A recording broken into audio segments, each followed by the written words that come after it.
Well, the harsh reality is it's impacted everyone, and we work within the creative sector, so there was some churn with some customers. But the silver linings are because we work within the digital sphere, and the arts institutions and the creative institutions are actively looking at ways of engaging with their communities digitally. We managed to get some new customers that balance that out. So all in all, it's been a bit bumpy, but at the same time quite positive.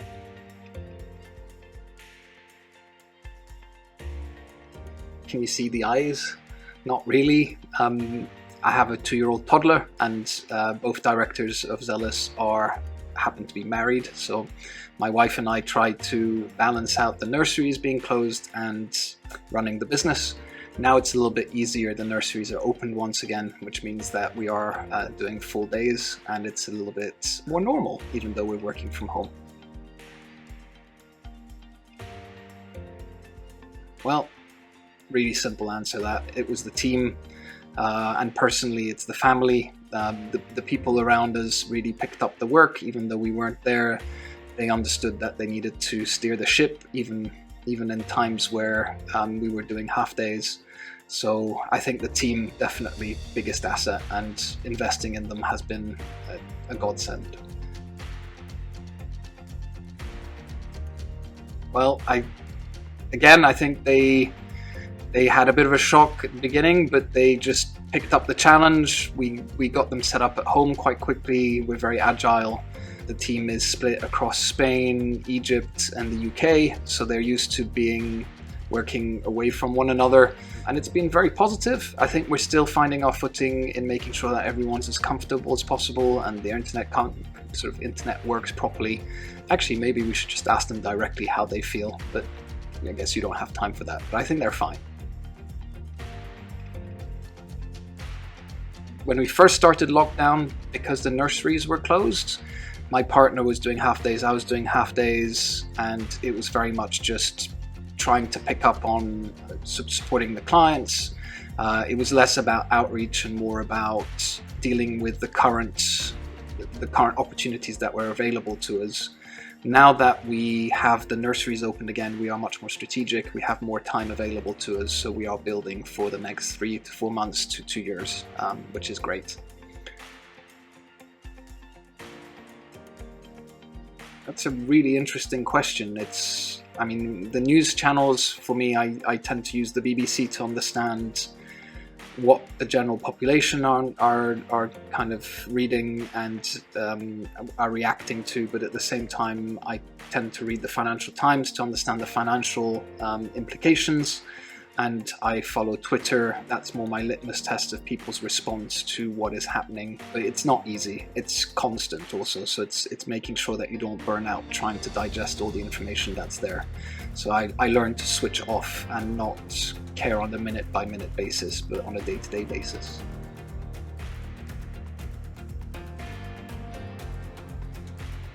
The creative institutions at the moment have been shut, so they are trying to actively find solutions to engage with their communities. Medium term, they've just been announced to reopen in July. I think it'll take them a couple more months to get to normality. I think until 2021, that's basically when everything will reset properly. So it's understanding the challenges that they face, and I think it is very reactive at the moment. What we are trying to do is we are trying to support them in supporting their communities, and we are making our services available to them for free, especially if you're charitable, but it is very much all hands on deck. And I think that because it is such a fragmented landscape also that we serve, the theatres will have a bigger hit because they're not allowed to reopen either. So it's very much case by case at the moment, but we definitely need the government to support some of these institutions better at this time.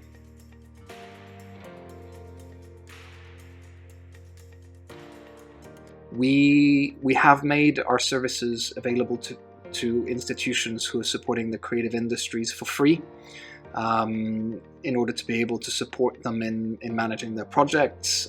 Our worry is that creative talent will not have access to opportunities because projects will be cancelled. So we want to make sure that by giving our services, we streamline their processes, we save them money, but we also allow them to continue providing opportunities to the creative talent that really needs it. We understand that freelancers are not supported quite as well, and a lot of the young talent that's coming into the ecosystem don't have the organization's support at the moment because their doors are closed. So we see it as our responsibility to support where we can. Business model wise, not really. Long term, we will stick to what we have, which is a paid monthly subscription, but we'll do our best to try and support people at this time. We have not. We feel like other people need it more at the moment. We were fortunate enough to be able to raise some funding before COVID, so for now we will just work on our own supply, really. I think patience, especially in a personal capacity with the 2-year-old. Maybe being a better dad, although I'm still learning that. I think there's still some room for improvement. I definitely haven't had the time to learn the trombone or read a ton of materials, although I am reading some books, but I haven't really picked up any new skills. Oh, well, that's a good question to have after this one. I'm currently reading I'm not sure how you name it, but Oluda Ekwano. It's actually very timely because of what's happening with the Black Lives Matter movement. I bought the book before it, but it is the story of a freed slave. It's his biography in the 1700s, and it's just very interesting to read in his own words how he felt that time, and depressingly also realize that some things haven't fundamentally changed 300 years later. The next book I am reading is something that I was gifted by my second half, and it's called City of Girls. It's a little bit lighter.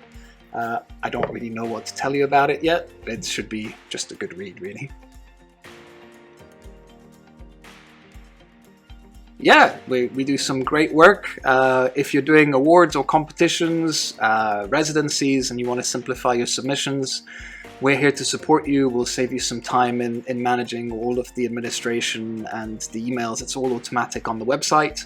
And we're also giving our services for free. If you're a charity and you're supporting the creative ecosystem, come and check us out on www.zealous.co. And until we meet again, take care. Bye.